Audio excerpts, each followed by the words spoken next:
Assalamualaikum dan salam sejahtera dan terima kasih kehadiran kepada semua peserta webinar yang menyertai pada petang ini.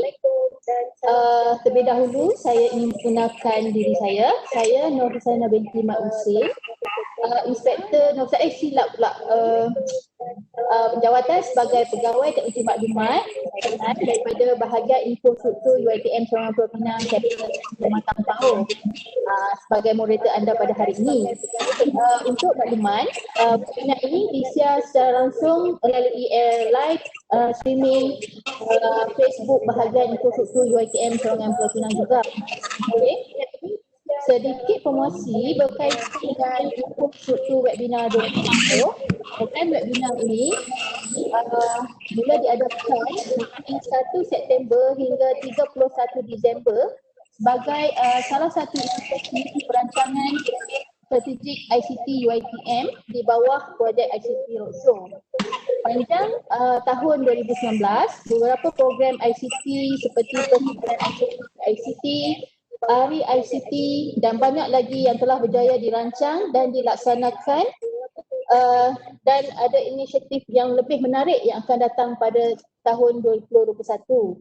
Okay, maklumat lanjut berkaitan siri webinar ini boleh didapati melalui pautan ictevent.uitm.edu.my.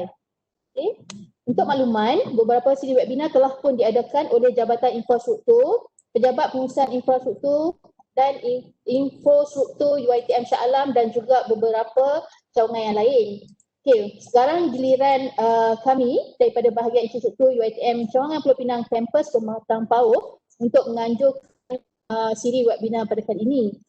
Webinar hari ini adalah anjuran kami dengan kerjasama Bank Islam Malaysia Berhad dan juga Polis Diraja Malaysia. Webinar seterusnya akan diadakan oleh kampus Bertam pada 9 hari bulan nanti.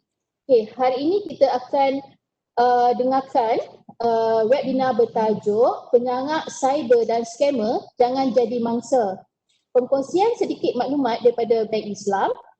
Kita ada cabutan istimewa daripada Bank Islam Malaysia Berhad.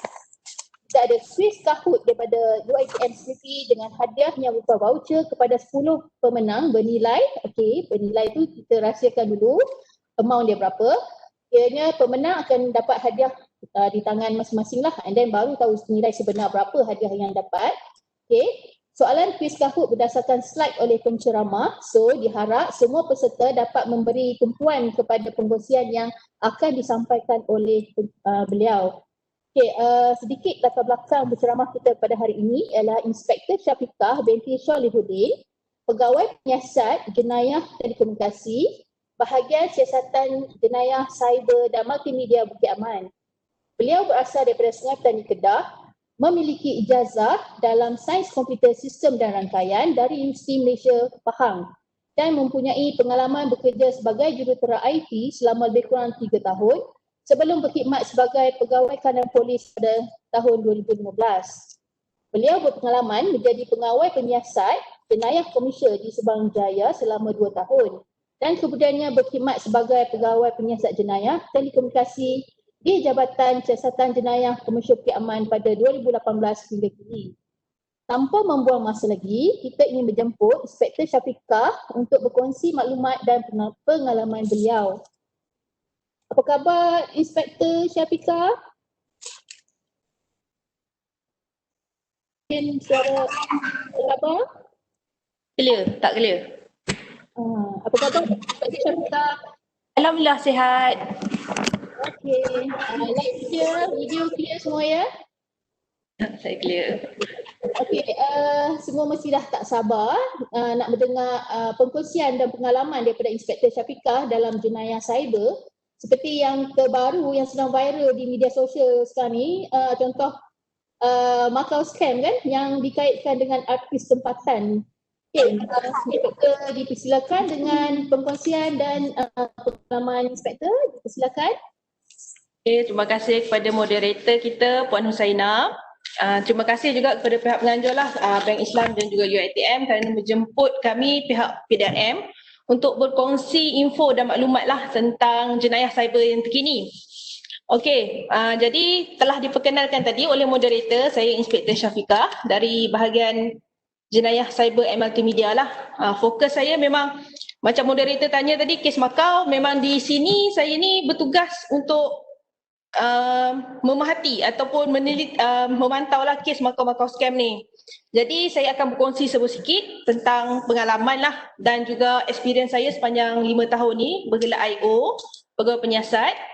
Semoga dapat sikit memberi info dan maklumat lah kepada semua, terutamanya pensyarah dan juga pelajar-pelajar lah supaya tidak menjadi mangsa kepada sindiket cyber ni, jenayah cyber. Okey, jadi saya akan buat presentation lah, presentation. Jadi harap semua orang tak bosan. Okey. Okey, hari ini tajuk kita penyangak cyber dan skamer jangan jadi mangsa. Okey, jadi apakah jenayah cyber?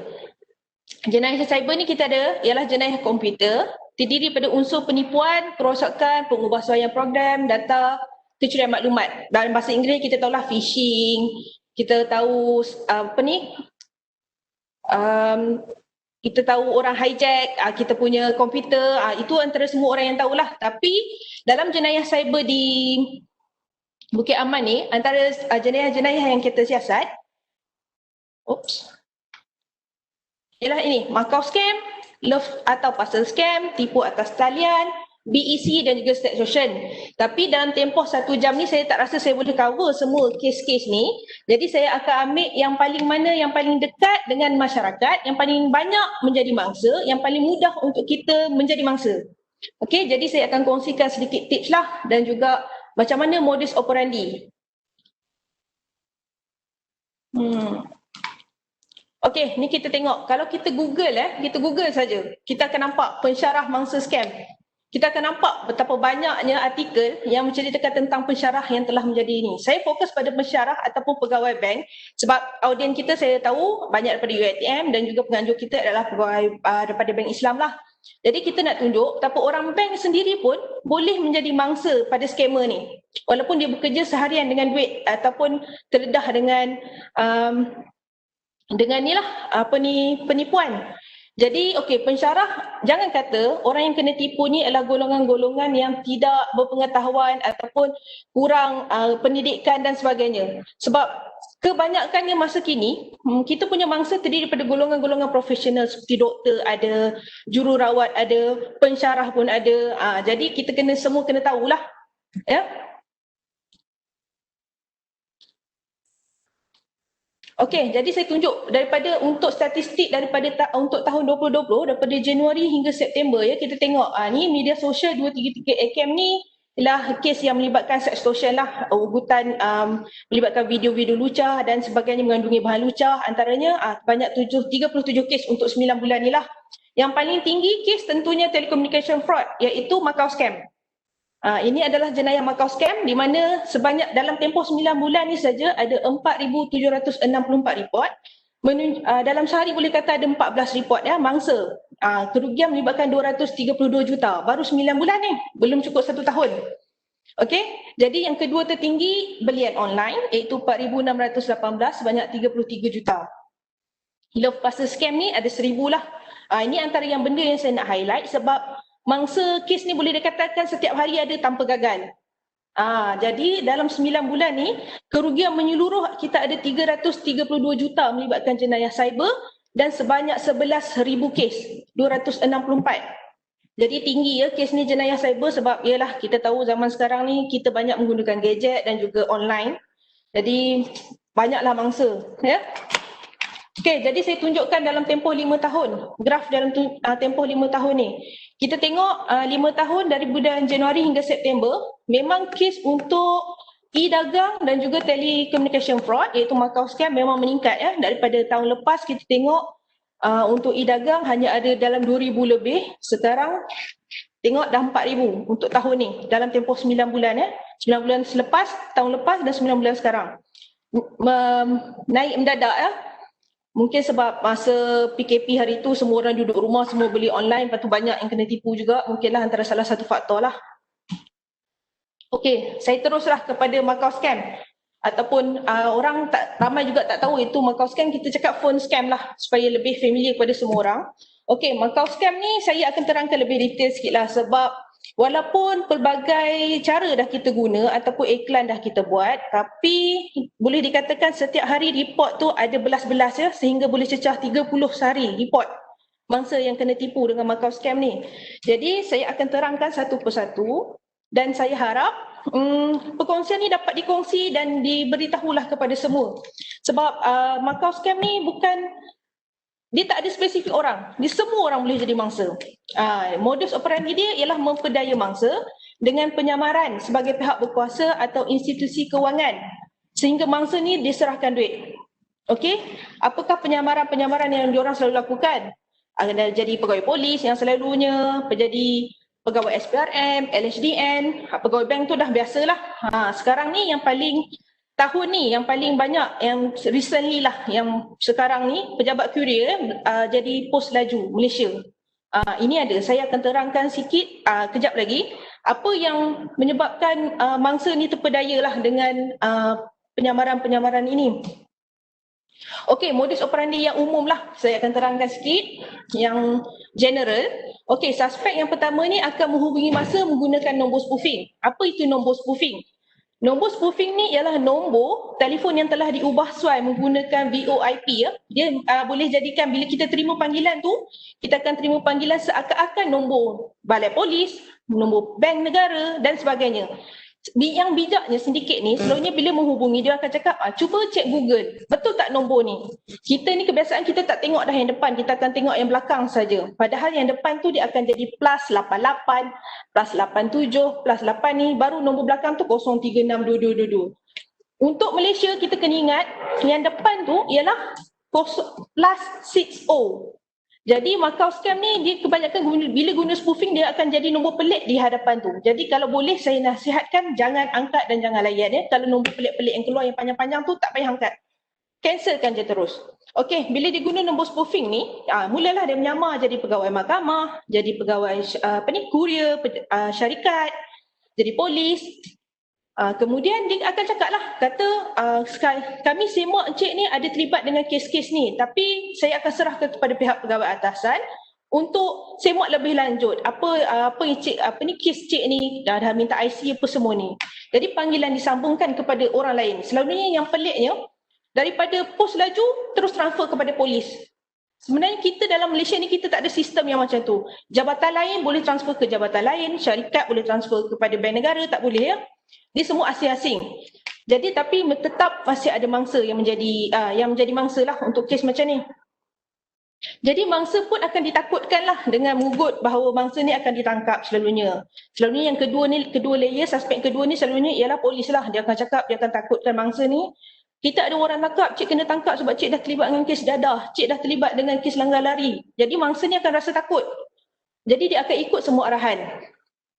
Dan juga suspek ni dia akan tak bagi tahu. Teknik dia takkan jangan bagi tahu sesiapa sebab ini adalah siasatan dan sulit. Kalau bagi tahu mengganggu siasatan, cik boleh didakwa. Lagi menyebabkan kita ni mangsa ni tak nak bagi tahu siapa-siapa. Okey? Jadi apabila mangsa ni mangsa dah nampak suspek ni dah nampak mangsa ni dah mudah terpedaya, dia mulalah minta, okey, untuk siasatan lanjut saya perlukan nombor akaun cik, saya perlukan maklumat cik ada berapa duit ni betul ke duit cik yang betul punya atau cik terlibat dengan kes pengubahan atau jual dadah. Jadi menyebabkan mangsa ni bagi tahulah dalam akaun tabung haji saya ada 10,000, dalam ni ada 15,000. Jadi suspek akan menggunakan maklumat-maklumat ni untuk membuatkan mangsa memindahkan wang ke akaun lain. Kononnya untuk siasatan kepada akaun atas penama individu, katanya pegawai audit bank negara. Kepada akaun ni pegawai penyiasat. Untuk diorang siasat sama ada duit itu adalah duit yang betul mangsa punya ataupun duit hasil jenayah. Jadi inilah menyebabkan mangsa terpedaya. Ini general ya. Okey, jadi inilah yang saya cakapkan apabila MO, bila menyamar sebagai bank ni selalunya mereka akan kata ada tunggakan kad kredit dengan bayaran loan lah, pinjaman. Jadi kita ni yang tak pernah buat loan pun kadang-kadang boleh terpedaya juga sebab dia punya cakap tu meyakinkan, sindiket ni akan cakap dengan penuh yakin lah. Ya. Lepas tu dia akan menyamar syarikat kurier yang saya katakan, yang ni memang sekarang ni tengah hangat memang tengah banyak kes hari ni. Setiap hari kalau kita tengok report memang banyak menyamar. Dia akan telefon kata daripada pos laju, ada kad pengenalan dan ada ada kad ATM atas nama mangsa ni, menyebabkan mangsa takut dan diorang kata Syak terlibat dengan kes jenayah, itu pengubahan wang haram. Jadi talian pun disambunglah kepada pihak polis. Kemudian jadi situlah menipu. Jadi kena tipu kata terlibat dengan jenayah sebab tu hantar kad ATM untuk orang transfer duit lah apalah. Tetap ada orang kena tipu. Kejap lagi saya kongsi ada kes yang kerugian yang sangat besar menggunakan MO inilah, menyamar syarikat kurier. Okey, menyamar kenalan ni pun tengah naik pada tahun ni. Ni di mana suspek akan menyamar menjadi kenalan kita. Dia akan WhatsAppkan kita, dia akan cakap, saya kena ragut, baru kena ragut, ini nombor telefon kawan saya, duit saya tak ada, saya nak pakai duit, nak pergi hospital, nak pergi balai, tak ada duit, emergency, boleh tak tolong transfer ke akaun sekian. Dia nombor yang kita tak kenal. Tapi orang percaya dan terus transfer. Kita selalunya mangsa-mangsa ni yang kena ni, dia tak hubungi balik nombor asal kawan dia tu. Dia terus percaya dan terus transfer. Lepas kawan dia minta lagi sekali, yang suspek ni minta lagi sekali nak pinjam duit, baru dia rasa macam pelik ni. Baru dia semak, dia call kawan dia cakap, no, I tak pernah pinjam duit you. Macam tu lah selalunya. Okey, yang seterusnya menyamar polis ni biasa. Yang kes yang selalu cakap, terlibat kes dadah, terlibat dengan kes langgar lari atau pengubahan wang haram. Ini memang favourite lah. Bila kita cakap kes dadah ni semua orang takut sebab boleh melibatkan ke tali gantung. Ini memang mendatangkan ketakutan yang amatlah selalunya kepada mangsa. Okey, kalau mahkamah dia akan cakap, kata mangsa ni perlu hadir pada hari ni, sepatutnya tak hadir, jadi magistrate telah keluarkan waran tangkap sebab tak datang ke mahkamah dan sekian-sekian. Ada terlibat dengan cukai yang tidak bayar lah apalah. Jadi mangsa pun takut sebab ugutan dengan tangkap. Untuk yang ni, yang TM ni jarang, tapi ada di mana menyamar pegawai TM menyatakan bahawa ada bil TM tertunggak di alamat sekian-sekian dan premis tu terlibat dengan aktiviti judi. Orang tetap percaya. Ini yang saya pelik sebab walaupun kita dah tahu alamat tu kita tak pernah ada, itu hanya atas nama. Tapi dia kata bila disebabkan judi jadi terlibat dengan kes jenayah dan sambung kepada pihak polis. Nampak tak sedikit ni bijak mengolah cerita sehingga menyebabkan mangsa ni percaya bahawa dia terlibat dengan kes jenayah.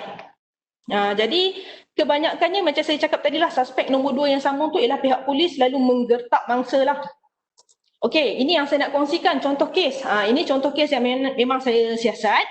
Saya kongsikan bahawa ada satu kes melibatkan satu perempuan Melayu umur 68 tahun. Saya akan kongsikan kes-kes yang melibatkan pensyarah saja. Sebuah pensyarah universiti awam berpangkat doktor 68 tahun masih bekerja lah. Dia masih bekerja sebagai pensyarah dan telah ditipu sebanyak 12,581. Okey, semua orang akan terkejut. Saya tahu sebab 12 juta ni suami dia seorang doktor pakar di sebuah hospital. Jadi memang duit simpanan ni bayangkanlah daripada muda sampai 68 tahun lesak macam tu saja 12 juta. Ini memang sampai sekarang makcik ni trauma, doktor ni trauma. Saya panggil makcik pula doktor Okey, doktor ni trauma. Jadi dia memang sampai sekarang lah menggigil-gigil dia, nak tangkap telefon pun takut. Okey, jadi saya ceritakan sikit ringkasan kes dia. Dia dihubungi pada start Ogos 2019 di mana dia telah dihubungi oleh pegawai pos laju Sabah yang mengatakan ada notis LHDN yang meminta dia lapor diri dekat Mahkamah Tinggi Sabah hari yang sama. Dia ni duduk kat Kuala Lumpur. Jadi bila dia dapat kata macam tu kena datang kat Sabah, dia rasa macam jauh, macam mana nak pergi hari yang sama. Dia macam fikir banyak Jadi bila suspek tu offer kata okey tak apa, saya akan bantu untuk selesaikan benda ni secara atas talian, boleh buat report atas talian, boleh sekian-sekian melalui telefon sahaja. Jadi dia berpendapat better selesaikan ni supaya dia tak ditangkap. Jadi dia pun ikutlah arahan sehinggalah dia kata bila dia kata dah sambung kepada pihak polis cakap ni ada terlibat pengubahan wang haram ni duit, dia pun bagi tahulah maklumat akaun dia apa semua. Yang peliknya setiap 2 jam sindiket ni akan minta dia lapor. Dia buat apa setiap 2 jam. So dia nak pergi kelas ke, dia nak pergi mengajar, dia nak tidur, dia nak solat duha, semua dia lapor. Dia nak buat apa dalam tempoh setiap 2 jam. Sebab dia ikut arahan tu. Dia kena tipu ni sejak Ogos tu sehinggalah Januari 2020. Bayangkan dalam tempoh yang berapa lama, berapa bulan dia kena tipu. dia tak pernah bagi tahu pasangan dia, anak-anak dia. Okey, so dia membuat 17 transaksi sejak bulan 9 hingga Januari ke 8 akaun bank. Setiap kali satu transaksi tu 950,000, 950,000. Macam tu transfer. Macam doktor tu dia tak rasa ragu-ragu ke kenapa sampai dia ambil masa tempoh lama untuk dia ambil tindakan sampai dah kehilangan sebanyak 12 juta tu. Sindiket ni dia bijak. Dia akan cakap lah, kata okey sekarang ni kita akan siasat amount daripada duit daripada akaun bank ni. Jadi you transfer dulu banyak ni, kita akan siasat dulu. Kemudian bila dah ambil tempoh sikit, okey dia tahu lagi mangsa ni ada duit. So okey you kena transfer lagi this amount untuk kita siasat lagi duit you ni apa semua ke akaun ni. Semua akaun 8 akaun ni atas nama syarikat. Okey, dia memang sekarang ni sindiket ni dia akan cari nama atas nama syarikat. Tapi itulah saya cakap tak semua orang yang berpendidikan sedar benda ni. Dia macam dia rasa sebab satulah saya interview dia cakap dia sebab berpegang kepada akta rahsia rasmi. Dia cakap sebab pegawai penyiasat tu cakap dia akta rahsia rasmi menyebabkan dia tak nak bagi tahu suami dia apa. Tapi bila dia sedar benda ni, selalunya kes yang besar macam ni, orang sedar dia ditipu, apabila duit dah tak ada dah dia nak transfer. Suspek ni akan keep on minta, tapi dia dah tak ada duit, barulah dia start nak bercakap ya. Dia dah rasa macam aku dah tak ada duit ni. Macam tu. Okey? Jadi siapa mangsa? Boleh saya katakan yang mangsa ni ialah semua lapisan masyarakat yang ada duit dan tiada pengetahuan tentang trend jenayah ni. Okey, kenapa saya cakap ni ialah orang yang ada duit. Sebab selalunya kalau orang tak ada duit, dia tengah-tengah cakap ni, dalam akaun makcik ada RM10 je. Letaklah penjenayah tu, gitu je. Memang diorang selalunya macam tu. Tapi sekarang ni ada juga, kalau dia tahu kita ni kerja kerajaan lah terutamanya, penjawat awam, dia akan minta kita sehingga buat loan di bank untuk transfer duit kepada sindiket ni. Itu bahaya sebab ada a few dah cases yang mana diorang ni sanggup pergi bank untuk bayar. Bayaran ni adalah untuk selesaikan kes kononnya. Kes yang memang tak wujud pun. Tapi diorang prefer percaya daripada melalui panggilan telefon daripada untuk semak di balai yang berkenaan atau pergi balai berdekatan lah untuk semak. Okey. Untuk tiada pengetahuan ni memang saya cakap ya, memang orang yang tak tahu pasal jenayah-jenayah ni memang mudahlah percaya. Kebanyakannya orang yang kena mangsa ni bila kita interview, kita tanya, memang diorang tak knowledge pasal trend jenayah masa kini ni memang diorang tak ni sikit. Tak ada Okey, jadi kita tengok kenapa saya kata semua lapisan masyarakat. Sebab kita tengok daripada statistik bangsa untuk tahun ni 2020, Melayu, Cina, India, bangsa lain-lain pun semua ada terlibat. Dan mangsa kebanyakan adalah daripada perempuan sebab apa saya tekankan ni bukan nak racist ke, bukan nak apa ke, jantina ke. Sebab perempuan ni lebih mudah takut, lebih untuk ditakutkan. Sebab apabila kita ni sindiket ni takut-takutkan, dia akan cakap lah nak ditangkap, perempuan ni banyak sikit fikir. Dia fikir anak dia fikir suami dia fikir malu dengan ahli keluarga, banyak dia fikir. Menyebabkan dia hanya follow saja arahan. Jadi untuk peringkat umur pula kita tengok semua umur ada. 15 hingga 20 tahun hinggalah lebih daripada 51 tahun. Semua akan menjadi mangsa. Okey, tapi tengok statistik ni kita tengoklah memang mangsa kebanyakan adalah umur lebih daripada 51 tahun yang merupakan pesara. Ini susah sikit kita nak kontrol sebab diorang ni mungkinlah orang kata kurang sikit terdedah daripada media sosial lah. Satu-satunya. Kemudian anak pula kadang-kadang tu tak menghubungi. Tak menghubungi dan bertanya khabar lah. Menyebabkan mak-mak ni menyerahkan duit yang begitu mudah sekali. Okey? Apa-apa soalan, kejap lagi saya jawab hujung sebab saya tengah tunjuk slide. Okey, sekejap kita akan tengok soalan kita akan jawab satu-satu. Okey, ini adalah statistik mengikut pekerjaan mangsa. Saya katakan bahawa dekat sini kalau kerajaan ni memang kebanyakannya ialah kategori pensyarah dan doktor lah kerajaan ni. Ya, 551 ada 29 juta.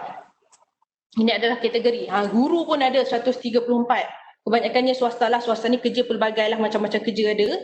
Businessman ada, guru swasta pun ada. Okey, jadi yang kedua tertinggi ialah bersara ataupun tiada pekerjaan lah. Yang tiada pekerjaan ni selalunya duit suami lah yang hilang lah. Duit simpan lah, suami suruh simpan hilang. Datang-datang menangis, tak boleh buat apa lah masa tu. Kerugian yang paling tinggi pun kita tengok ialah memang kategori bersara dan pekerjaan. Kebanyakan mangsa memang habis duit duit simpanan daripada awal, duit KWSP, duit pencen, semua habis. Ini sebab tu kerugian mereka paling tinggi sekali. Jadi kalau yang masih ada parents yang masih ni, telefon selalu tu tanya, bukan tanya khabar je, tanya duit dia orang juga. Bukan sebab nak, sebab kita nak kata duit tu kena jaga. Jangan bagi penyangap, biar bagi anak, cakap gitu. Itu yang pentingnya. Okey, kenapa mangsa terpedaya? Dia ada pengetahuan, sama ada dia memang sebenarnya ada melakukan kesalahan dengan pihak polis, dia takut. Ataupun dia memang kalau LHD engkau dia memang lari daripada cukai. Dia takut sebab dia memang ada buat sesuatu something menyebabkan dia percaya dengan semua tu. Ataupun ramai pukau. Orang cakap pukau. Tapi kami pihak polis, kami tak kata ia pukau sebab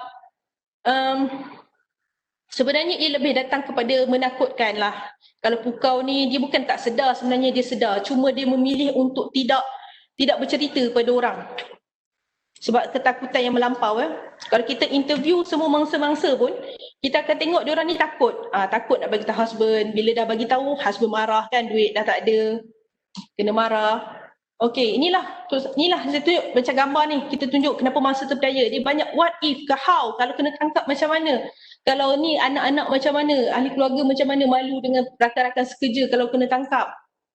Okey, jadi kenapa mangsa takut, mudah cemas macam saya cakap tadi, tak ikut trend ataupun tak ikut isu-isu semasa, prefer. Saya dah a few lah kawan saya yang pernah hampir terkena ni pun telefon. Bila saya tanya dia kenapa, takkan tak pernah baca paper, takkan tak pernah tengok TV, dekat radio pun ada. Kita buat kempen ni besar-besaran dengan pihak bank kita buat. Setiap bulan memang kita akan ada jadual untuk buat kempen untuk jenayah cyber ni. Okey, jadi selalunya bila saya tanya, terutamanya perempuan lah yang tak tahu ni, sebab dia kata bangun pagi uruskan hal keluarga, uruskan hal suami, anak-anak pergi sekolah, masak, pergi kerja, balik kerja, uruskan lagi hal keluarga. Jadi memang masa untuk spend tengok TV, tengok handphone, nak tengok ni pun tak ada. Kalau tengok TV pun sekarang ni ramai orang tengok Netflix yang tadi iklan tu. So memang susah lah kita nak letak iklan di tengah-tengah Netflix tu kan, tak ada kan. Jadi macam sebab itulah antara orang ramai yang tak tahu pasal isu semasa ni. Paper memang susah lah nak tengok orang beli sekarang kan. Online pun susah orang nak baca. Orang prefer baca Oh Bulan, Beautiful Nara, kan, Roti Kaya, macam tu je. So inilah antara salah satu kenapa mangsa mudah jadi mangsa menjadi mangsa.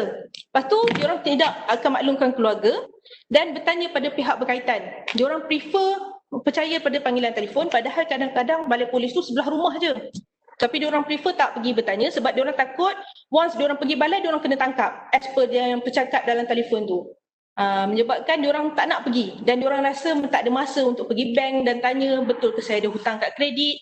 Ini masalah-masalah kepada mangsa lah, sebabkan diorang ni mudah terpedaya. Diorang pilih jalan singkat untuk selesai melalui telefon. Padahal kita kena tahu bahawa kita tak pernah berurusan apa-apa melalui panggilan telefon. Okey, apa teknik sindiket? Ini adalah contoh yang tangkapan yang pernah dibuat sindiket ni, di mana inilah keadaan tempat kerja diorang berlakon. Ada telefon yang banyak ni, transfer bila diorang cakap saya akan transfer kepada pegawai, daripada pejabat pos nak ke balai polis, sebenarnya sebelah je duduk. Okey, aku transfer kat engkau telefon ni. Macam tu je. Okey, teknik yang pertama dia akan buatkan mangsa berasa takut dengan ugutan. Itulah dia orang kata, yang ugutan yang diorang selalu takutkan, yang orang ni selalu kena tangkap. Yang kedua, dia kata harta nak dibekukan sebab nak siasat. Bila kita dengar harta nak dibekukan ni, akaun bank nak dibekukan, kita rasa takut. Nanti nak makan apa, duit tak ada ni, susah nak pergi kerja lah, apalah, anak-anak lagi. Sebab tu menyebabkan kita mangsa ni mudah terpedaya. Okey, yang kedua dia menghalang masa untuk berfikir dengan panjang lah. Dia akan cakap, awak sepatutnya datang ke balai sekarang juga. Saya bagi tempoh awak masa sejam. Kita ni duduk dekat Kuala, kita duduk dekat Shah Alam. Disuruh datang ke balai polis Kedah sana. Macam mana nak pergi? Jadi dia menyebabkan mangsa ni macam, ada tak cara lain untuk selesaikan benda ni? Boleh tak melalui panggilan telefon, melalui telefon saja atau saya email ke? Jadi menyebabkan mangsa, sindiket ni, dia ambil peluang ni lah, menyebabkan okey boleh kami akan bantu ni melalui telefon, sila bagi maklumat macam ni. Jadi bila mangsa ni tak sempat nak berfikir dengan lebih lama, jadi dia follow semua arahan tu. Inilah teknik yang memang digunakan. Jadi nasihat saya, ini kita masuk bahagian tips. Nasihat kami pihak polis ni kepada semua orang individu, tak kiralah siapa pun. Yang pertama, jangan cemas. Terima aja apa-apa panggilan, jangan cemas. Jangan rasa, mampus aku kena tangkap. Jangan. Jangan kata macam tu. Habislah aku kalau kena tangkap ni, family aku dah. Jangan cemas. Dengar betul-betul dari pihak mana, kenapa kita terlibat, okey? Jangan layan, yang kedua ni jangan layan. Yang masa cakap tadi lah, nombor telefon pelik-pelik yang panjang tu, jangan layan. Tak kisahlah kata pada luar negara, jangan layan. Kalau kita tak kenal, putuskan panggilan. Kalau ada rasa macam curiga, kalau diorang tu dah getak-getak menakutkan, putuskan je ataupun buat-buat terputus. Tak apa, nanti saya kontak balik, saya tengah meeting ni. Tipu sikit saya sekala, tak ada masalah benda-benda tu. Okey? Jadi maklum kepada keluarga atau kenalan, ingat kita ni apa-apa pun kita kena bagi tahu kepada rakan yang terdekat ataupun ahli keluarga kita. Jangan kita bertindak seorang dirilah apa-apa dalam situasi mana pun. Ini penting sebab kadang-kadang kita ni tidak boleh berfikir dengan waras pada saat tu sebab kita rasa takut. Tapi kawan kita yang mendengar cerita ni, dia akan bagi advice. Itu penting. Just bagi tahu saja, tak ada masalah. Tak percaya dekat pasangan kita, bagi tahu kawan. Tak percaya dengan kawan, bagi tahu pasangan. Bagi tahu anak-anak. Itu penting. Okey, semak dengan bank atau balai polis ataupun macam kata pejabat pos ke apa, berhampiran. Kita pihak polis, balai semua ada link satu sistem. Jadi boleh semak kalau anda tu kata suspek ke apa, kita boleh semak. Jangan takut, just pergi, dia tak perlu pun pergi ke balai Bukit Aman, tak perlu pun pergi ke Sabah untuk buat report, tak perlu. Kita tak ada buat report lagi melalui panggilan telefon. Kita tak ada. Kalau maklumat awal ada. Okey, jadi ikuti jenayah semasa, baca atau follow page media sosial yang bermanfaat. Jangan follow artis saja. Saya tahu artis kadang-kadang saya tengok sampai berjuta-juta followers. Tapi kalau kita tengok kita punya ni, 100,000 pun susah nak cecah. Nampak tak? Jadi follow lah yang macam Esro Awani punya ke, Berita Harian. Follow benda-benda yang isu tu kita baca. Kadang-kadang tu ambil masa sebelum start kerja pagi-pagi sampai pejabat, buka dulu. Instead of kita pergi bergosip atau membawang, saya nasihatkan kita buka dulu berita, baca berita. Itu penting. Untuk kita update isu-isu semasa. Okey, ini peringatannya. Sesiapa boleh menyamar melalui panggilan telefon, saya cakapkan. Okey, jadi bila menyamar melalui panggilan telefon, macam saya cakap lah, kalau panggilan telefon, orang cakap saya boleh cakap saya Nini Lofa ke, saya Siti Nurhaliza ke, saya nak mengaku saya siapa pun boleh. Kalau kita tak pernah jumpa pun orang tu. Okey, jadi kalau saya tutup video ni pun, saya pun boleh mengaku saya ni bukan Inspektor Syafiqah ke. Okey, semua kita boleh. Jangan percaya pada benda yang kita tak nampak. Kita tak tahu apa di sebalik tu. Okey, jangan beri maklumat perbankan. Username, password, nombor kad depan belakang jangan bagi. Terutama yang tidak dikenali. Kalau dekat pasangan kita pun kita tak bagi nombor PIN kad ATM, kenapa kita perlu bagi dekat orang luar? Itu yang saya selalu persoal lah kepada masa-masa. You dengan pasangan pun you tak kongsi pasal duit you. Kenapa you kongsi dekat orang luar? Dia polis saja. Dia tak perlu tahu pun duit you ada berapa. Okey? Kalau kita pihak polis nak siasat, kita minta pada pihak bank terus. Kita dapatkan IC you apa semua, kita minta pihak bank untuk siasatan. Pihak bank pun nak keluarkan, kena ada bersurat daripada pihak polis. Bukan senang-senang melalui panggilan telefon. Ingat tu. Okey? Jadi pihak berkuasa tidak berurusan melalui panggilan telefon. Apatah lagi meminta maklumat peribadi ataupun maklumat perbankan anda. Ingat, tak ada pihak berkuasa yang kata, kita boleh deal melalui telefon. No. Kalau you ada kes, kita akan cakap you boleh pergi balai ni sekian untuk kita record statement dan sebagainya. Itu pentingnya. Jadi masyarakat sebenarnya tak tahu. Dia tak tahu prosedur di mahkamah, dia tak tahu prosedur balai polis, prosedur tangkapan. So menyebabkan itulah dia percaya. Okey, setakat ni Makau Scam. Saya rasa Makau Scam saya cover paling banyak sekali lah, paling panjang. Sebab itu memang itu yang saya hadap setiap hari. Yang memang saya pun kadang-kadang tertanya-tanya macam mana orang boleh ni, kita pun interview orang dan kita dapat kadang-kadang kita sedih lah ya. Terutamanya yang memang pencen, yang ada tukang kebun yang dah, dan hari tu ada kes satu tukang kebun 100,000 hilang macam tu, simpanan dia awal bekerja. Kita macam sedih, tapi dalam dunia teknologi sekarang ni, kita transfer duit sekelip mata. Kita pun instant transfer, bayangkan berapa lajunya duit tu keluar. Okey? Jadi memang susah lah untuk kita trace duit tu. Kadang-kadang orang yang buat macam saya tadi, 12 juta, buat report dah 5 bulan kena tipu baru datang buat report. Macam mana kita nak secure, susah nak trace sampai ke hujung dengan cepatnya dengan teknologi sekarang. Okey, love scam atau pasal scam. Ini pun sekarang ni, walaupun kes ni orang kata seharian dia tak banyak, tapi kalau mangsa dia kerugian tu agak tinggi ya. Dan melibatkan kadang-kadang memang golongan profesional. Okey, jadi modus operandi dia penyamaran di media sosial. Tadi kalau Macau scam, penyamaran di panggilan telefon, melalui panggilan telefon. Ini di media sosial. Ini baru berita semalam. Saya tengok dekat Astro Awani. Saya sharekan 10,400 lesap ditipu wanita anggota sindiket. Ini mangsa pesara kerajaan. Kena tipu sebab berkenalan ya. Online, secara online. Ni antara salah satulah kes di berita. Itulah saya cakap, kalau kita follow page-page yang bermanfaat, kita akan dapat jumpa berita-berita ni. Sebab setiap hari memang akan cover berita-berita scam ni, setiap hari ada scam. Okey, ini adalah contoh fake account yang digunakan. Selalunya diorang ni akan berlakon ataupun menjadi pegawai yang kerja di oil and gas, businessman, dan juga tentera ataupun pilot lah daripada luar negara. Menggunakan akaun muka mata biru, kulit putih, hidung mancung kan, bibir seksi, badan sadar. Inilah antara fake account yang digunakan untuk memikat mangsa-mangsa yang memang cepat jatuh hati pada gambar-gambar macam ni.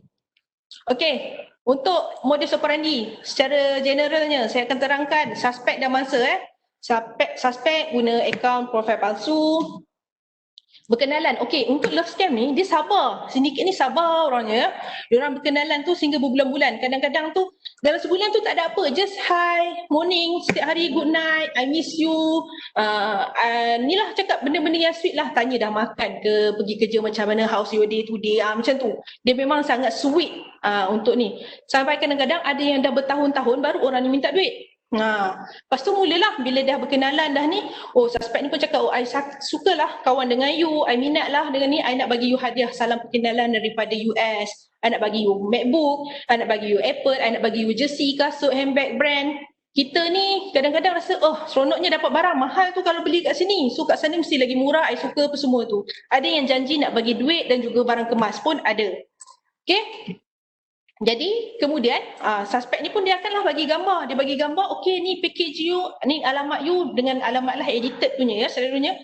Dia akan bagi, okey ni I nak bagi dekat you. Lepas tu mangsa pun tak lama tu 2-3 hari dia akan dihubungi lah oleh seorang ni. Dia akan cakap, ya saya selalunya perempuan Melayu. Dia akan cakap, saya Ain daripada KLIA ada bungkusan atas nama ni tapi kita tak dapat riliskan sebab sekat ada duit dalam ni, kita dapati ada duit yang banyak dalam ni apa semua. Kalau you nak release, you kena bayar denda, you kena bayar cukai, you kena bayar duit mata wang asing, penukaran mata wang asing, macam-macam lagi dia akan cakap. Jadi kita pun percayalah KLIA, tak apalah I bayar sikit tapi I akan dapat duit lagi banyak nanti. So tak apalah, mula-mula dia minta, okay you bayar denda dulu 5,000, kita bayar 5,000 sebab kita tahu dalam tu kita akan dapat bernilai puluh ribu lagi. So dia kata, you sekarang kena bayar denda ni, cukai, tax fee, you airport fee lah apa semuanya dia akan cakap dan kita bayar. Tup-tup kita sedar-sedar, kita dah transfer duit, kita dah habis kehilangan kadang-kadang puluhan ribu. Macam tadi lah, yang tadi kes tadi 10,000 lenyap macam tu. Sebab kita mengharapkan barang yang akan datang kat kita tu lagi bernilai. Ya, inilah ni untuk modus operandi untuk love scam. Okey, siapakah yang mangsa? Mangsa dia saya akan katakan golongan kesunyian dan ingin cepat kaya. Saya guna term-term yang macam ni supaya serap dalam semua minda orang. Memang kalau orang selalunya mangsa kita ialah golongan-golongan yang sunyi dan perlukan perhatian. Sekejap lagi saya tunjuk statistik kenapa saya cakap macam ni. Okey, statistik dia kita tengok. Pada tahun 2020 ni, semua bangsa ada, tapi yang paling tinggi semua bangsa ialah golongan wanita. Golongan wanita ni yang perlukan perhatian kebiasaannya, yang macam orang cakap, yelah bila setiap hari ada orang mesej, hi morning love, hi sweet dream sayang, dia macam tu. Dia akan guna ayat dia memang ayat-ayat yang menusuk kalbu. Perempuan pun sukalah diberi perhatian. Aku dah berkahwin bertahun ni dah lama lah. Sebenarnya mangsa bukannya kategori orang kata bujang saja tau. Kategori yang dah berkahwin pun ada. Ini jaga-jaga. Ini tapi sebenarnya yang ni kategori ni jaranglah nak datang buat report sebab takut ya, takut dengan pasangan tahu kantoi lah ada kekasih online. Jadi berhati-hati, monitor pasangan, tengok, berilah perhatian lebih sikit kepada pasangan supaya dia tidak terjerat dengan cinta online ni. Okey? Jadi umur memang peringkat umur ada, umur 21 hingga 30 tahun ni ialah golongan yang memang orang kata nak mencari cinta lah. Tambah-tambah dapat yang orang yang datang tu, hidung mancung, pipi putih, apa hidung, semogalah lengkap. Seronok ni kalau dapat anak comel ni, gitulah selalunya kan. Memang mudah tertarik. Askar US pula tu, seronok lah. Jadi inilah golongan yang mudah terpengaruh dengan love scam ni. Yang berumur pun ada, tapi ada juga love scam ni bukan sahaja dia terdorong dengan cinta. Kadang-kadang dia kata dia nak buat bisnes di Malaysia dan perlukan you, so I nak transfer duit parents I untuk you tolong handlekan kejap ni, nanti I pergi Malaysia. Kononnya dia nak hantar selalunya 100,000 US lah, 1 juta US lah, bayangkanlah kalau convert to RM kan. So USD kan. So macam dia menyebabkan boleh ni kalau aku akan dapat duit banyak ni, dia nak cepat kaya. Sebab tu dia menyebabkan dia terpengaruh juga. Sanggup bayar fee segalanya. Yang suspek ni pun akan cakap lah, tak apa, you bayar dulu, nanti once nanti duit tu dah release, you ambil untuk bayaran you, I akan bagi you berapa thousand USD untuk you apa semua. So kita mengharapkan pulangan yang lebih tinggi tu menyebabkan kita terpedaya. Okey, ini saya tunjukkan. Ini yang hasil tangkapan kita pernah tangkap ya. Okey, ini fake account dia, yang gambar kecil-kecil yang tulis fake tu, ni fake account dia guna. Nama Louis Frehley, American Askar US, bertugas di Afghanistan. Yang original dia tu siapa? Yang saya tulis ori tu, itulah original yang Louis Frehley yang duk berkasih sayang dengan kita tu. Yang pegawai custom yang sebelah tu. Selalunya untuk kes yang love scam ni, dia ialah memang terdiri pada warga negara Nigeria dan pasangan dia memang dia akan cari orang tempatan. Ini adalah untuk menyamar menjadi pegawai custom, pejabat kurier, KLIA tu semualah. Inilah orangnya, pasangan dia. Jadi berhati-hati. Kalau nampak ada orang handsome tu, ingatlah di sebaliknya tu ori berbaju hitam. Jadi hati-hati. Sorry. Okey. Kenapa mangsa terpedaya? Kesunyian dan seronok diberi perhatian. Perasaan dia dah berbulan-bulan mesej, dia ada perasaan cinta. Lepas tu dia percayalah pada kawan online ni sebab kadang-kadang bila ni video call, bila WhatsApp sembang melalui panggilan telefon dah sweet kan, orang puji-puji. Lepas tu dia mengharapkan barang mewah macam saya cakap tadi lah, dia mengharapkan sesuatu in return, sebab tu dia sanggup. Ya. Okey, jadi tips dia.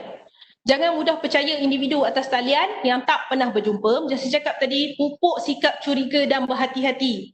Maklum kepada keluarga kenalan. Kalau dah rasa macam ada orang putih nak berkenalan dengan kita, warga asing ni, cerita dengan keluarga, cakap dengan kawan. Tunjukkan cakap ni supaya diorang ni boleh investigate. Sebenarnya kawan-kawan yang paling semangat sekali, mari kita tengok syarikat mana ni dia kerja ni berapa pendapatan dia. Kawan yang paling semangatnya. Jadi penting untuk kongsi. Jangan kata aku tak naklah bagi tahu lagi sampai tunggu akad nikah nanti aku baru bagi tahu. Itu masalah lah kan, dah kena tipu. Susah pula kan. Jadi kongsikan dengan ni. Kenapa saya cakap jangan mudah percaya kalau tak pernah jumpa? Saya rasa ramai orang pernah tengok kot video video macam ni.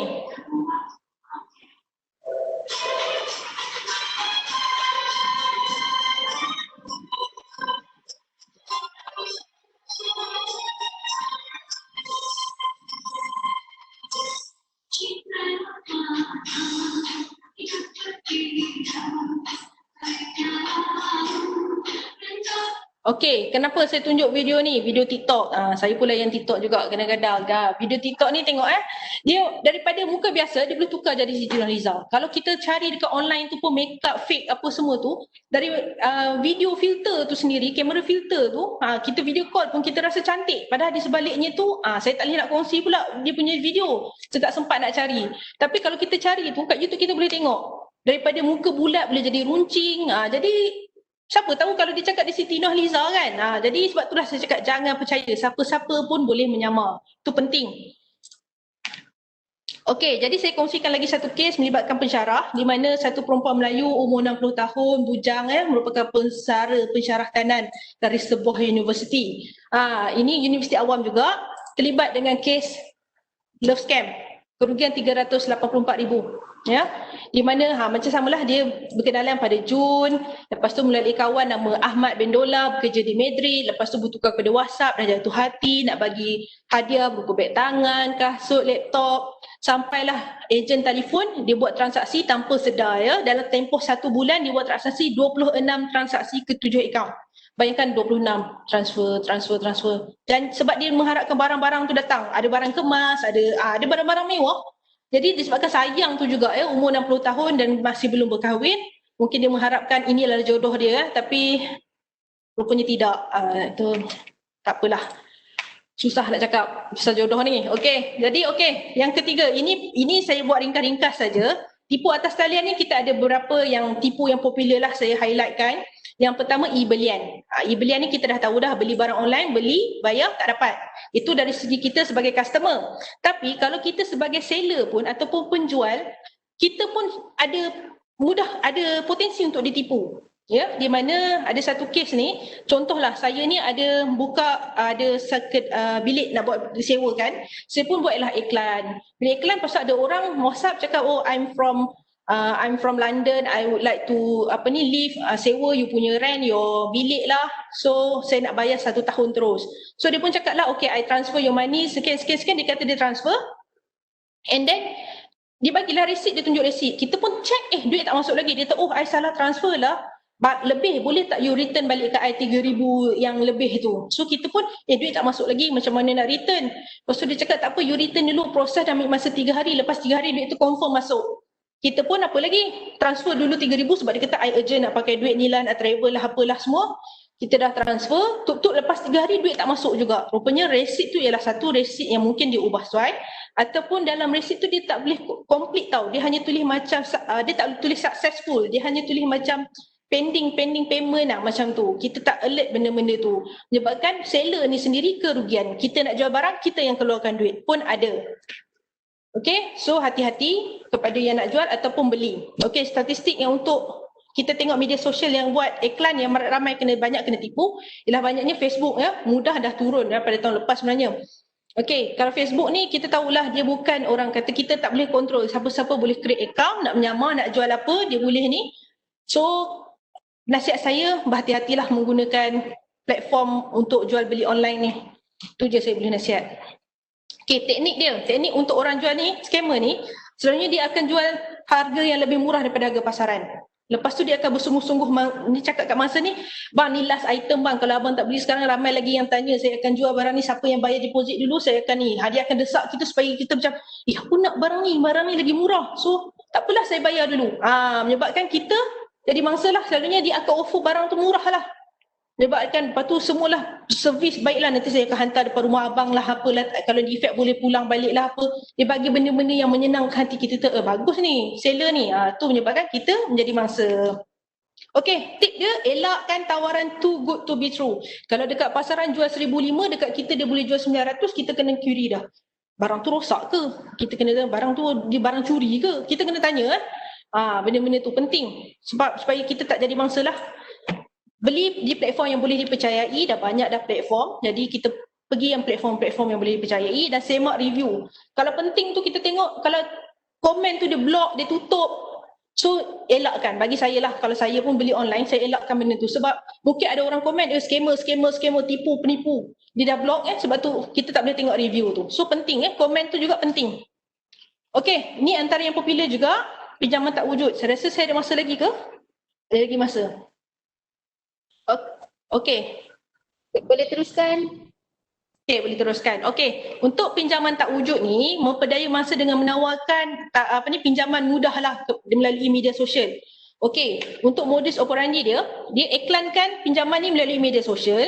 Lepas tu, biasalah tawaran dia mudah lulus, blacklist pun boleh apply, mohon hari ni dapat hari ni, faedahku rendah, semualah, semua perfect kat situ. Jadi mangsa pun diminta lah, pada setuju apa semua, dah bagi gambar IC apa semua, okay, you kena buat bayaran guaman, you kena buat bayaran ni dulu, apa semua, kita dah pinjam 10,000, tu kita dah bayar 7,000 dah kat dia. Sebab dia minta sikit-sikit, dia tak minta, okay bayar 7,000 terus tak. 1,000, bayar 1,500 dulu untuk ni, oh you kena bayar ni sebab tak ni, mulalah kita bayar sikit-sikit, tengok-tengok dah 7,000. Memang banyak jadi macam ni. Lepas tu mangsa ni sedar bila dia tunggu, dah seminggu tunggu, tak masuk-masuk juga duit.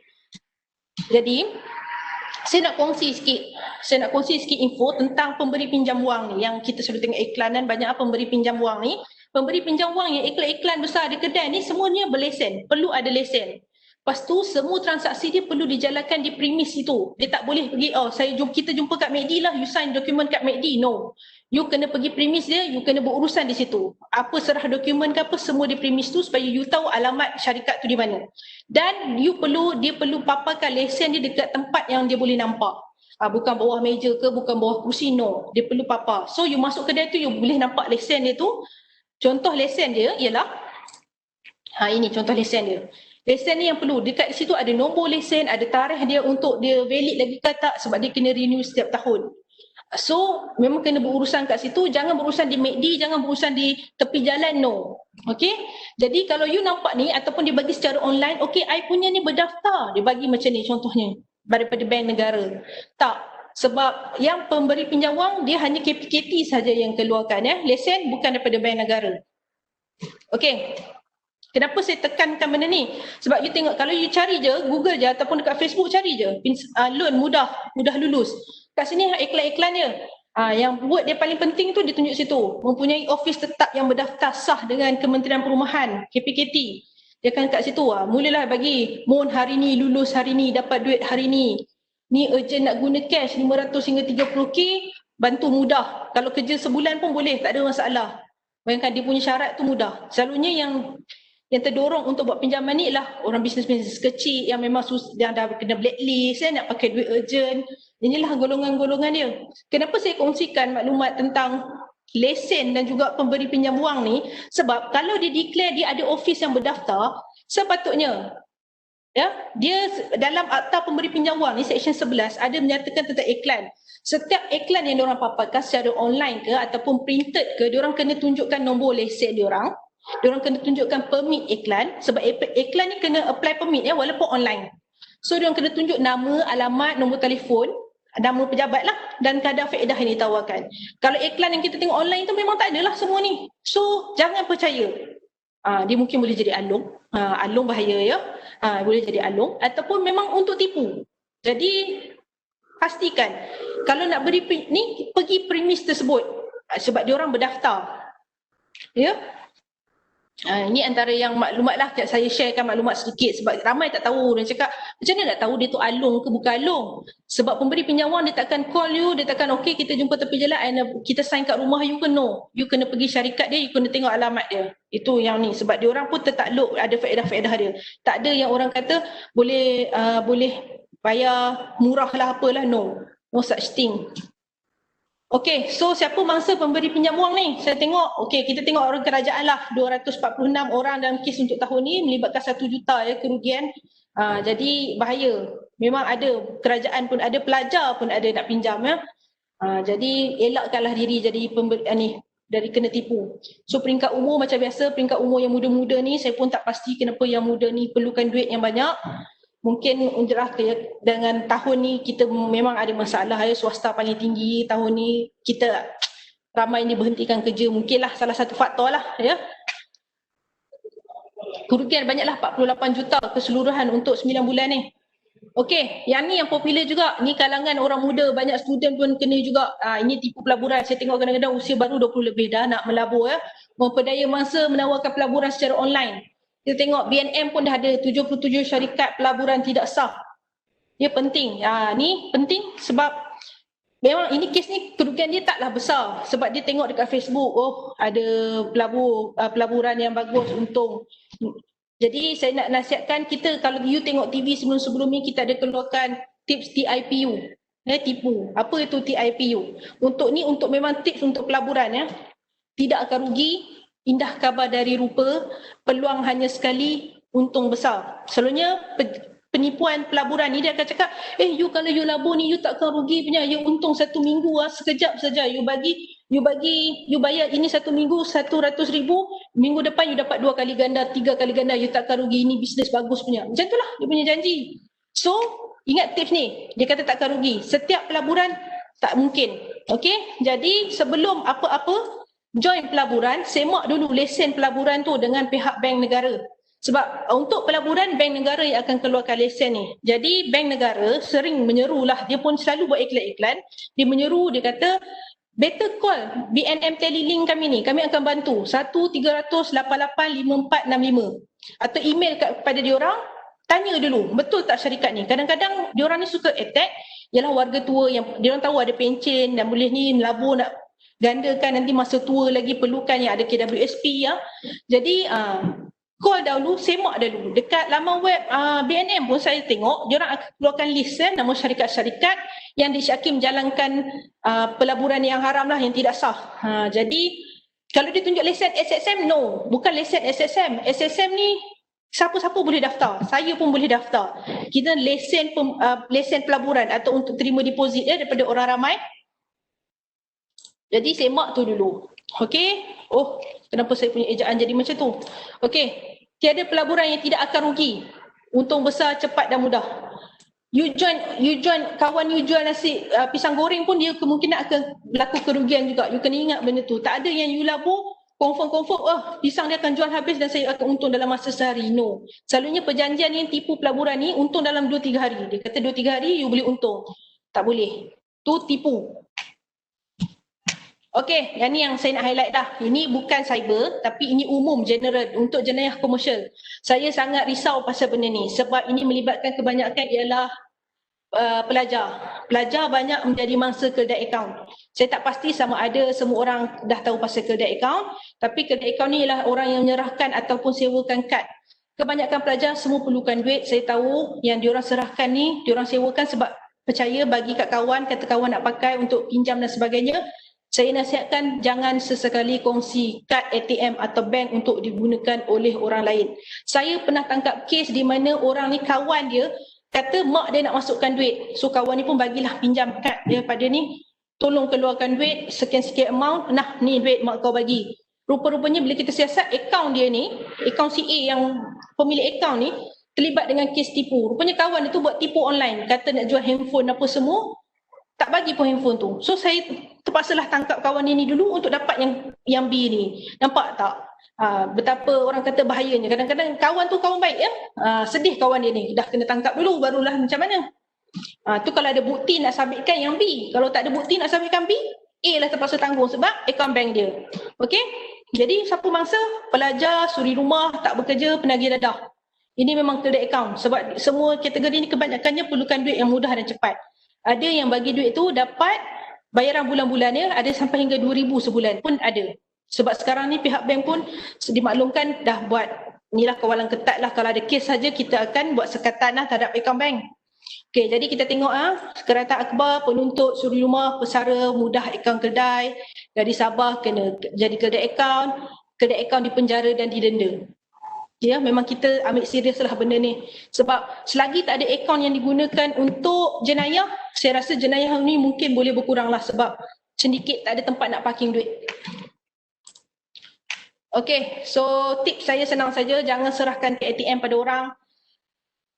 Akaun bank anda mungkin digunakan untuk penipuan dan boleh didakwa ya. Kalau Seksyen 424, Seksyen 424 Kanun Kesiasaan boleh dikatakan menyembunyikan harta orang lain yang boleh bawa hukuman penjara boleh sampai 5 tahun atau denda atau kedua-duanya atau lah. Tapi kalau boleh janganlah sebab kita ni akaun kita kena jaga. Macam mana kedai dadah dia pun tak tahu beg dia ada isi dadah, kena hukuman. Kalau kena gantung lah. Kita pun kena ambil walaupun kad ATM, sebab tu kita panggilkan kedai akaun. Ya, jangan jadi kedai akaun. Okey, saya kongsikan. Saya rasa ni last slide saya. Saya kongsikan. Ini yang kita jalankan hashtag BSmart ya, daripada commercial crime. Kita ada cybercrime alert, Facebook yang mana tak pernah follow lagi, buka Facebook sekarang, follow. Situ memang kita share apa-apa isu ataupun trend ataupun yang MO terkini memang akan share kat situ supaya boleh kongsi dengan kawan. Bila tengok tu share.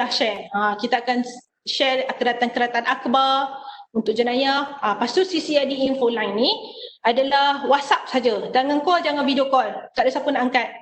Okey, WhatsApp saja. Ini 0132111222. Okay, 0132111222. Ini untuk sama ada you nak salurkan info, kata you tahu ada berlaku kes-kes jenayah komersial sajalah ya. Dia salurkan info, you nak tanya sedikit pasal MO, you tak pasti kawan you cerita kat you tak pasti you malu nak cerita dengan kawan, nak cerita dengan pasangan, you boleh tanya, WhatsApp kat sini, nanti akan ada pegawai bertugas untuk bantu you, untuk jawab, untuk huraikan segala kekusutan di minda. Okay. Yang ketiga ni penting ya, Semak Miul. Boleh Google saja Semak Miul ataupun pergi ke link yang saya sediakan bawah tu, di mana di sini anda boleh semak nombor telefon. Dekat Google Play pun ada, check scammer tak silap nama dia di Google Play. Untuk nombor akaun atau nombor telefon yang memang dah ada rekod. Setiap polis report yang dibuat dan kita buka kertas siasatan, kita akan key in dalam sistem ni, lepas tu dah ada rekod.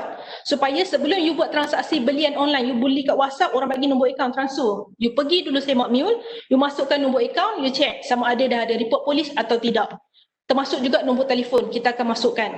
So ini adalah untuk langkah pertama lah untuk elakkan you daripada menjadi mangsa. Kita semua jadi mangsa lah.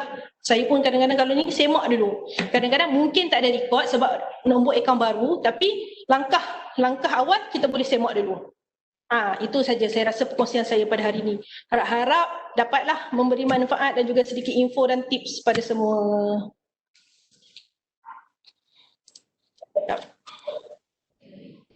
Terima kasih Inspektor. Wah, kali ni banyak sangat perkongsian yang kita dapat. Rasa macam tak cukup 1 jam yang kita berikan kepada pihak Puan kan untuk berkongsi pengalaman, banyak isu-isu yang kita dapat tahu daripada sesi inilah. So nampak daripada yang berkongsi tadi tu, salah satu yang menarik perhatian yang berkaitan dengan salah satunya pasal love scam tu, nampak sangat wanita Melayu ni ataupun Minah ataupun Mamat Melayu kita ni kesunyian Mamat ya. Maksudnya banyak lebih tertumpu kepada perkara-perkara yang lebih berfaedah lah daripada tertumpu pada media sosial kan. Nampak sangat layan Facebook dan sebagainya. Okey, kita tengok di ruangan chat ni Q&A sekarang ni, sesi Q&A, banyak soalan yang ditanya. Mungkin untuk baca semua soalan mungkin kita tak cukup masa. Mungkin kita boleh pilih beberapa soalan yang boleh kita inilah mungkin Puan boleh jawab.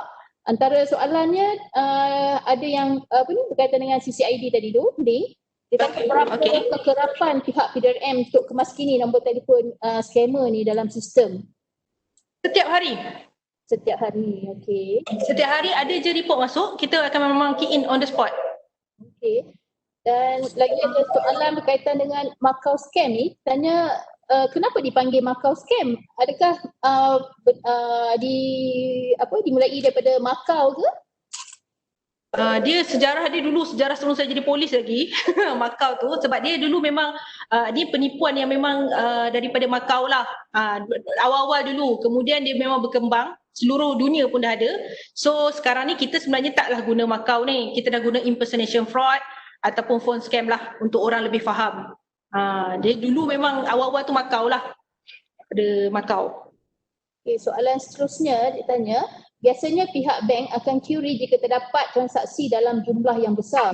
Adakah prosedur ini tidak dilakukan oleh bank untuk kes-kes seperti yang melibatkan transaction duit yang banyak lah? Okey, memang bank memang kalau kita meeting memang dia akan buat KYC, iaitu know your customer. I tahu dekat bank, tapi untuk kes yang macam saya kongsikan sebab 12 juta tu saya siasat, doktor ni dia pergi memang sindiket tu dah ajar, you transfer 950,000 dekat borang tu, you tulis you nak buka klinik, renovate klinik, buka restoran dan sebagainya. So memang bank akan tanya, tapi sindiket tu memang awal-awal dia dah tahu dah bank akan soal benda-benda macam ni, dia akan ajar dah. Dia akan kata, okay, you cakap you nak buka klinik, you nak beli barang-barang equipment. Sebab tu lah bank tak boleh lah, dia itu duit customer, so dia perlu bagilah. Selalunya begitu. Maksudnya apa yang customer minta tu dia release je lah, sebab dengan justification yang kukuh lah kan.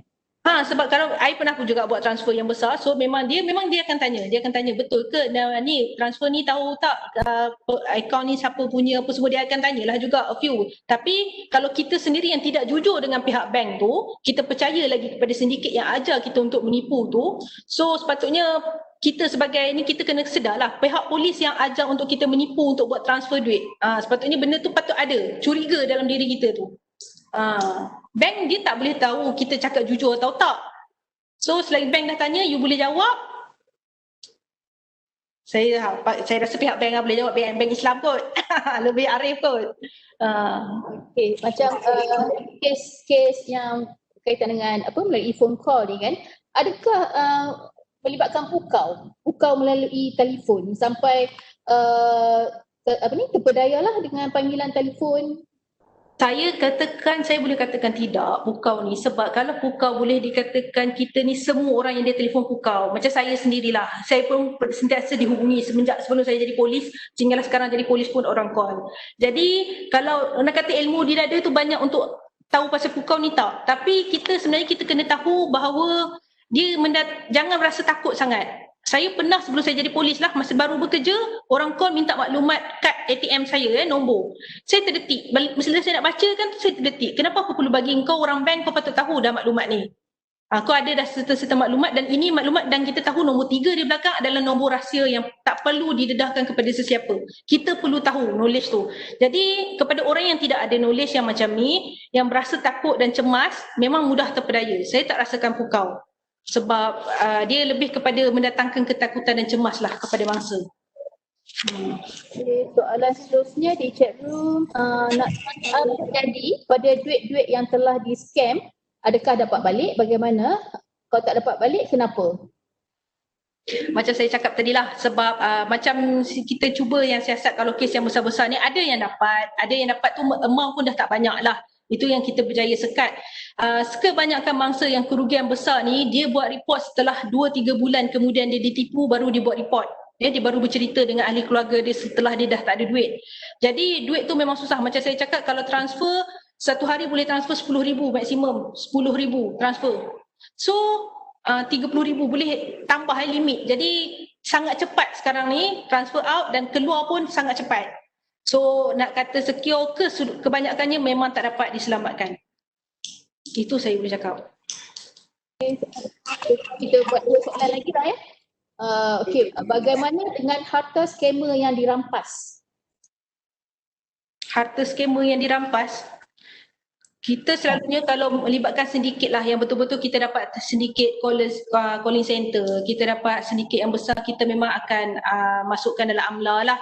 AMLA, so AMLA ni yang akan selalunya bekukan akaun bank diorang, akaun yang akan disiasat, itu kita serah pada AMLA. Bagi untuk kami di pihak macam saya ni pegawai penyiasat, saya lebih tertumpu kepada jenayah untuk dakwa dia atas jenayah penipuan dia.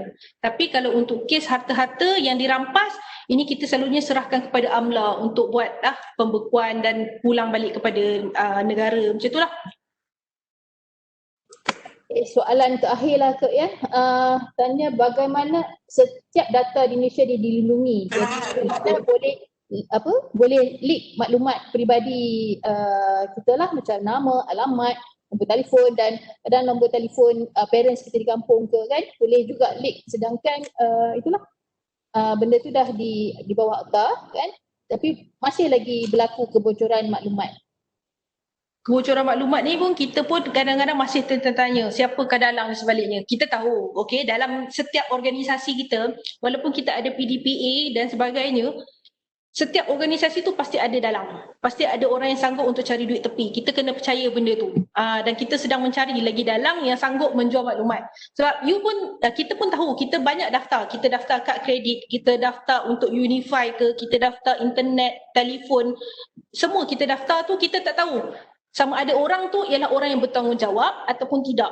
Setengah tu mereka menggunakan ini side income diorang untuk jual di platform internet, dark web, semua tu untuk disalurkan maklumat lah untuk diorang beli. Itu memang kita tahu dan kita cuba belum dapat lagi siapa. Mungkin sendiri dia punya, yalah, kita banyak isi borang, kita pun tak tahu yang mana satu delete. Telefon rumah pun, jangan kata rumah, pejabat kat sini pun bergila-gila telefon. Saya pun tak tahu mana diorang dapat nombor telefon. Jadi kita kena percayalah bahawa dalam setiap organisasi walaupun ada PDPA, masih ada orang yang sanggup untuk menjual maklumat dan mendapatkan side income yang orang kata cara salah lah. Okey, kita pun untuk sesi sesi ni mungkin kita dapat rumuskan sedikit kaitan, maknanya penggunaan teknologi komunikasi yang saban hari semakin canggih lagi belum tentu dapat melindungi pengguna atau menjadi mangsa jenayah cyber kan. Bahkan tanpa kematangan penggunaan teknologi, pengguna yang akan mudah terpedaya dengan liciknya helah penjenayah dan pemutar belit yang semakin angkuh dengan modus operandi mereka. Semoga kita lebih berhati-hati dengan skema ini. So tips-tips yang diberikan oleh inspektor kita supaya kita dapat kongsi bersama kenalan ahli keluarga kita yang lain supaya kita lebih berhati-hatilah. So untuk seterusnya kita ada lagi tentatif kita sementara menunggu keputusan cabutan istimewa daripada Bank Islam. Tadi kita dengar sedikit pengkongsian daripada Bank Islam. Kita jemput Puan Mazni Mansor, pengurus perancang keuangan Bank Islam Malaysia Sdn Bhd untuk berkongsi sedikit maklumat daripada Bank Islam. Dipersilakan.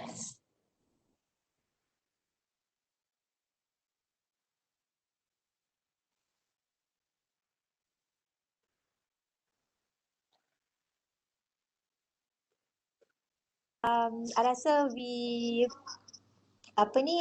kita dah belajar banyak tadi pasal scammer and rasanya orang-orang bank pun suka dengar juga pasal ni. It's a lot of knowledge, banyak sangat benda ilmu yang kita belajar hari ini. Alright, jadi berkenaan dengan itu, jadi saya rasa the best ialah kalau nak selamat, kita janganlah invest, jangan dengar pasal return yang banyak tapi jangka masa yang singkat ya. This is no ya. Jadi sebab itu kalau kita nak buat pelaburan, make sure that you melabur di tempat yang betul. Misalnya di Bank Islam kan, ada banyak pelaburan dan juga simpanan yang boleh mendatangkan benefit, yang mendatangkan profit, yang mendatangkan keuntungan banyak juga kepada para pelabur dan juga penyimpan-penyimpan bank Islam, right? So sebab itu orang kata simpan sikit-sikit lama-lama jadi bukit, right?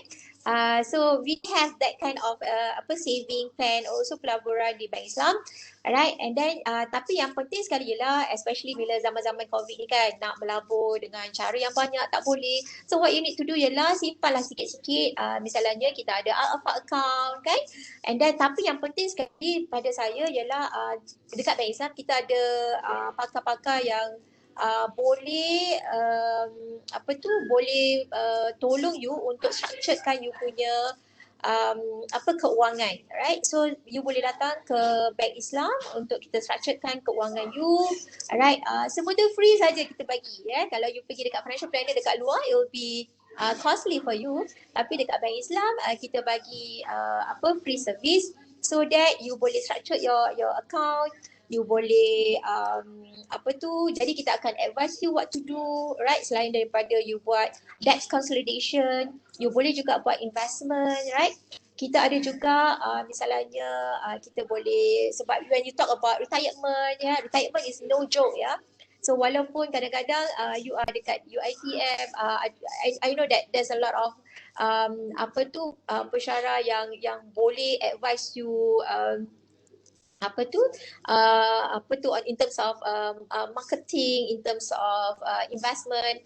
Tapi you just go to the Bank Islam so that you can get a free advice macam mana dengan wasiat ke kita ada banyak. And then we have also untuk selain daripada retirement, we have also on takaful protection, right?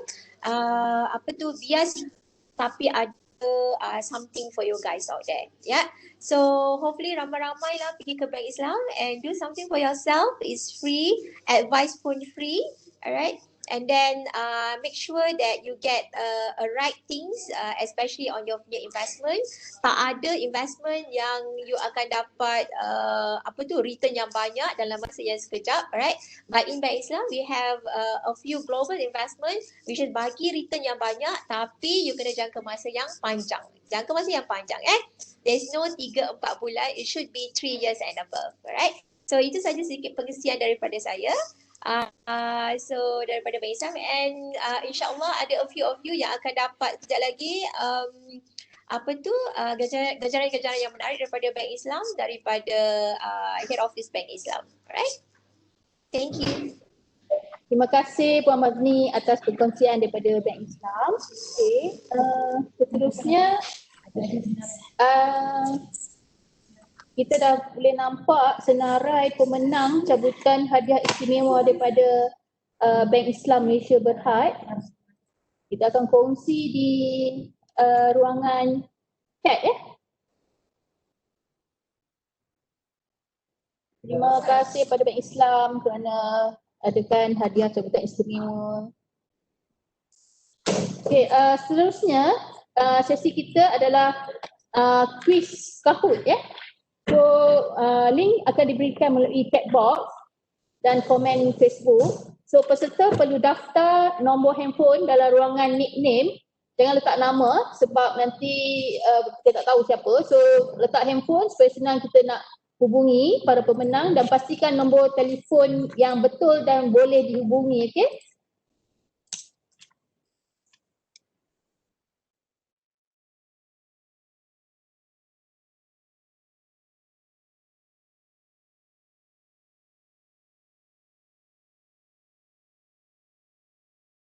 Kita juga ada bagi link kehadiran di dalam ruangan chat ya.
Okey, link seperti di skrin ya, di www.kahoot.it untuk quiz yang kita dah sediakan berdasarkan berdasarkan slide daripada Puan Syafiqah tadi lah. Okey, masukkan nickname, nombor handphone, PIN seperti tertera. Okey.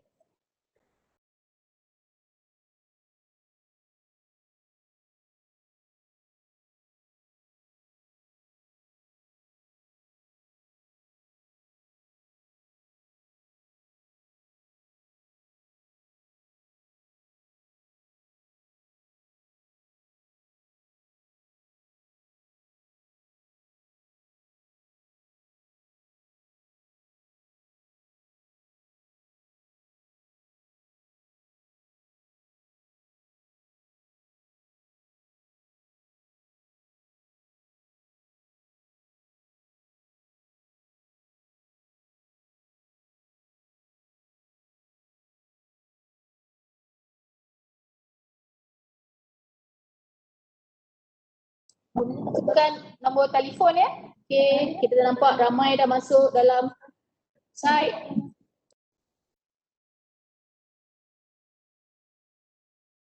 Dalam masa 10 saat kita akan run soalan. Bersedia semua? 1, 2, 3, 4, 5, 6, 7, 8, 9, 10 soalan.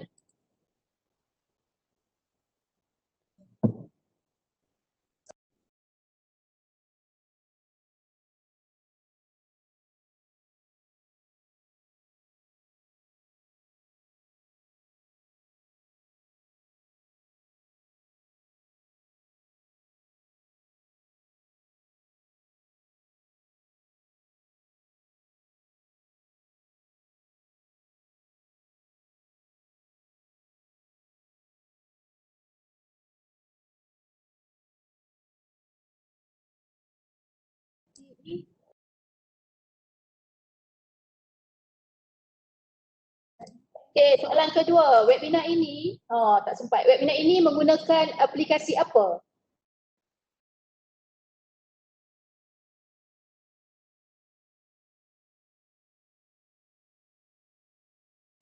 Ya, okey, betul. Next.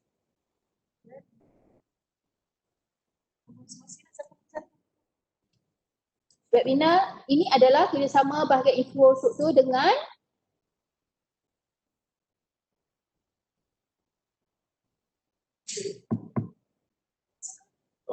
okey, dah ada jawapan.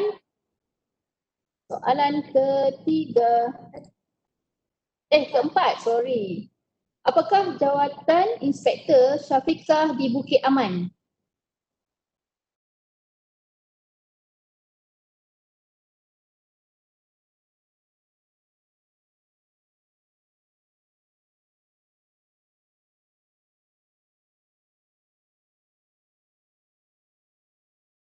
Okey, soalan seterusnya, di manakah lokasi Menara Bank Islam di Kuala Lumpur? Kena jawab cepat ya, soalan 10 saat sahaja.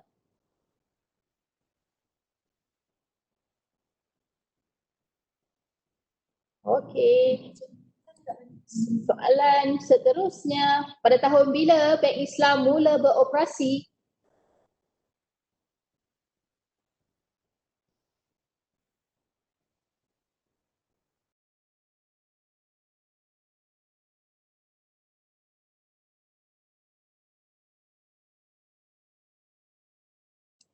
Seterusnya, mengikut statistik pada tahun 2020, penipuan atas talian paling tinggi adalah melalui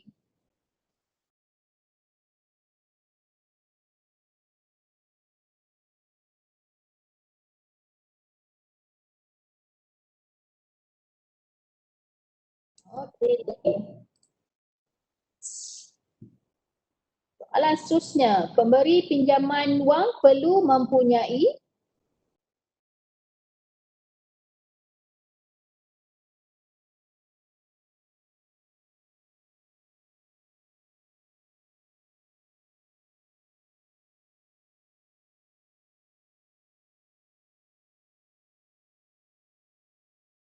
seterusnya, nama jambatan ini ialah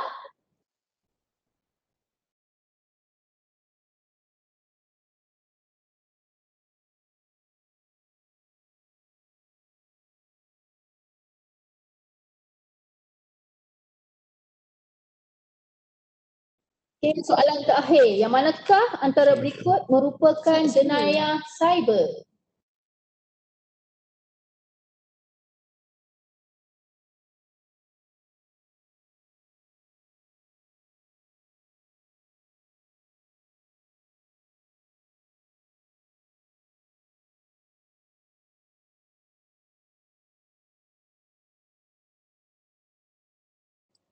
Okey, di skrin ada senarai pemenang-pemenang. Tahniah kepada semua pemenang. So, berakhirnya kuis Kahoot ni bermakna selesai sudah webinar kita pada kali ini. Jangan lupa webinar anjuran bahagian infrastruktur kampus petang pada 9 Oktober 2020 jam 10 pagi hingga 12 tengah hari yang bertajuk How to Make Online Class Interesting. Topik ini amat sesuai kepada pensyarah dan pelajar yang melalui pembelajaran secara online pada semester ini. So, tak lupa kita ucapkan terima kasih diucapkan kepada penceramah kita, Inspektor Syafiqah daripada PDRM, Puan Mazni Mansor dan Puan Nur Farisha Abdul Karim, Liaison Officer Bank Islam Kuala Lumpur yang sudi bekerjasama dan membantu pihak kami untuk menjayakan webinar kali ini. Dan tidak lupa kepada semua AJK bahagian infrastruktur UiTM Cawangan Pulau Pinang yang di belakang tabir ini dan Jabatan Infrastruktur, Pejabat Pengurusan Infrastruktur dan Infrastruktur UiTM Shah Alam. So kita berjumpa lagi untuk next session. Terima kasih semua yang telah menumpukan perhatian dan menunjukkan minat. Kita ada peserta lebih kurang 800 lebih ya untuk sesi kali ini di Webex kita, dan di live pun kita ada ramai juga yang join kita punya webinar kali inilah. So terima kasih semua. Kami bagi pihak penganjur mohon maaf jika ada salah dan silap sepanjang webinar ini berlangsung lah. So, terima kasih semua. Assalamualaikum. Terima kasih Puan Syafiqah, Puan Mazmi, Puan Farsyad. Terima kasih. Assalamualaikum.